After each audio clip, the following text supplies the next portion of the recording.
ওই তো বন্যা পৌঁছে দিল, ওই জন্য আগুন ধরে গেছে। ওই জন্য এত বৃষ্টি দিয়েছে, গাছ পড়েছে, কিছু হয় নাই গো। আজকে হট করে কী করে আগুন ধরে? আজ 2 ঘন্টা বৃষ্টিতে, হ্যাঁ কী করে ধরে আগুন? এই আগুনটা মিনিমাম আধ ঘন্টা আগে, 1 ঘন্টা আগে ধরেছিল। ওই জন্যে বলছি কী করে ধরে আগুনটা? এত বৃষ্টি পড়েছে তখন কিছু ধরে না, আজকে ধরে আর হট করে। আমার নাম অজয় নন্দী। আমরা এইমাত্র খবর পেলাম যে বোলপুর এসডি অফিসে আগুন লেগেছে। এবার এখনও পর্যন্ত যেটাকে আমরা খবর পাচ্ছি যে কম্পিউটার সেকশন থেকে আরটিও যেটা, সেখান থেকে নাকি যে কোনো বশত লেগেছে। সেটা শর্ট সার্কিট থেকে লেগেছে না কোনো কারণবশত অন্য কোনো গন্ধ আছে, সেটা আমরা মাননীয় আমাদের এসডিও সাহেবের কাছে আমরা নিশ্চয়ই বার্তা রাখবো। এটাই তো আশ্চর্যের বিষয় যে একটা সরকারি প্রতিষ্ঠান, এটা সরকারি বিল্ডিং, এটা এসডিও বোলপুর মহকুমা দপ্তর বলা যায়, সেখানে অগ্নিসংযোগ লাগলো কি করে বা হলো কি করে, সেটা বিবেচনা বা তদন্তের বিষয়। এই বিষয়ে একমাত্র এখানকার যারা ইনচার্জে আছেন তারা দায়িত্বে বলতে পারবেন, এবং এসডিও সাহেবকে কীভাবে হলো সেটা নিশ্চয়ই আমরা এসডিও সাহেবের কাছে আমরা তুলে ধরবো। এবং এটা যদি কোনো গন্ধ থেকে থাকে, আপনারা যেটা সাসপেক্ট করছে, যদি কোনো গন্ধ থেকে থাকে সেটারও তদন্তের বিষয়ে আমরা আলোচনা তুলে ধরে রাখবো। আমার নাম সনাতন দা। কি জানতে পারবো? এখন আমরা এসে তৎকালীন চলে এসেছি, আমরা আগুন এখন পুরোপুরি নিয়ন্ত্রণ আছে, এবং যা বলা উদ্বোধন কর্তৃপক্ষ বলবে।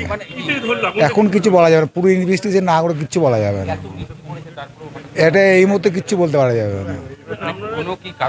না না, আমরা এখন কিছু বুঝতে পারি নাই। পুরো এটা ইনভেস্টিগেশন হবে, তারপরে কিছু বুঝতে পারা যাবে, তার আগে কিছু বলা যাবে না। ক্ষয়ক্ষতি মানে আপনার ওই একটা এসি ছিল আর একটা কম্পিউটার ছিল, এইটাই হয়েছে। না না না, সেরকম কিছু ক্ষয়ক্ষতি হয় নাই, ওই একটা জাস্ট একটা এসি আর আপনার একটা কম্পিউটার, এইটা একটু হয়েছে। আর পুরো ইনভেস্টিগেশন না করে এখন এই মুহূর্তে কিচ্ছু বলা যাবে না। আমার নাম হচ্ছে Sheikh Firoz, leader Bolpur fire station. এইটা আমাদের নিচের তালা আছে, নিচের তালা 10 নম্বর রুম, আরটিও সেকশন আছে, ট্রান্সপোর্টের সেকশন। ঠিক আছে, ট্রান্সপোর্ট সেকশনে আমরা দেখলাম যে যেখানে কম্পিউটার আছে অনেকগুলো। তারপরে ফায়ার ব্রিগেড তো ওরা, আগুন তো এখন নেই আর, তো ফায়ার ব্রিগেড তখন দেখছি কীভাবে লাইনটা, কীভাবে আগুনটা লেগেছে না লেগেছে। হ্যাঁ, বৃষ্টি হয়েছে, লাইটেনিং হচ্ছিলো। ঠিক আছে, অনেকগুলো তো ইস্যু আছে, তো দেখা যাক ফায়ার ব্রিগেড থেকে কীরকম কী রিপোর্ট হয়। প্রিলিমিনারি জানতে পারলাম এদের সামনের যে কম্পিউটার ছিল, কম্পিউটারগুলো একদম গলে গেছে। ওখান থেকে একটা এসি ছিল উপরটা এসিটাও অবস্থা খারাপ আছে। একটা সেকশনেই হয়েছে, পাশের সেকশনটা ঠিক আছে। না, ইলেকশনটা এদিকে হয় না, ইলেকশনটার আলাদা গোডাউন আছে। Thank you.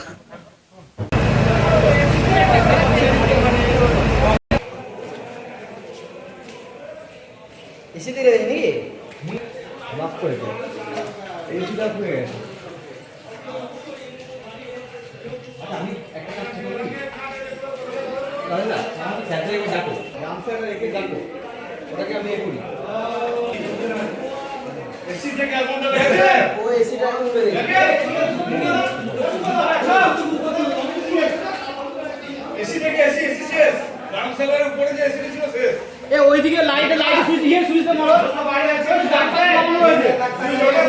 হ্যাঁ, সুইচ অফ করে গ্যাসটা বেরো। ওই তো সুইচ অফ আছে। হ্যাঁ, সুইচ অফ হলো। তাহলে কি করা লাগবে? ওই তো সুইচ অফ।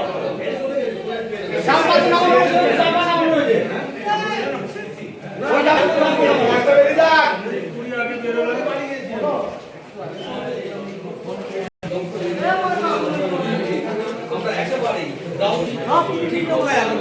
কিভাবে আগুন লেগেছে?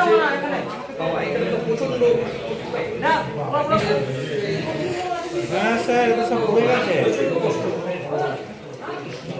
দেখছেন আপনারা, আমি তো থাকিয়ে নিয়ে আছি।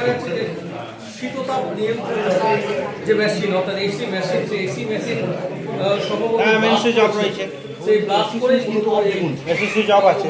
হ্যাঁ হ্যাঁ, এসি সুইচ রাতে আসছে। হ্যাঁ, AC switch off, main switch off আছে। এই এসিটা থেকেই হয়েছে, এই এসিটা থেকে গন্ডগোলটা হয়েছে। মেন সুইচ অফ আছে এসি।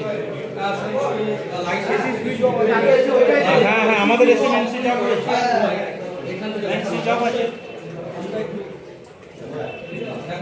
এই আমাদেরটা থেকেই হয়েছে। হ্যাঁ হ্যাঁ, ওটা থেকেই হয়েছে। দেখছেন সরাসরি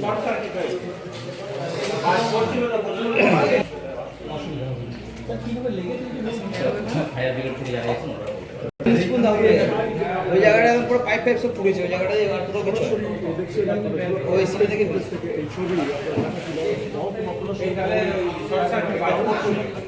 হ্যাঁ বাস করেছে পরিবহন যে বিভাগ বা দপ্তর, সেই দপ্তরেই মূলত সেই ঘটনাটা ঘটেছে সেটা বলে দাঁড়িয়ে সেই ছবি আপনারা দেখছেন চমক নিউজ বীরভূমের পর্দা। একটু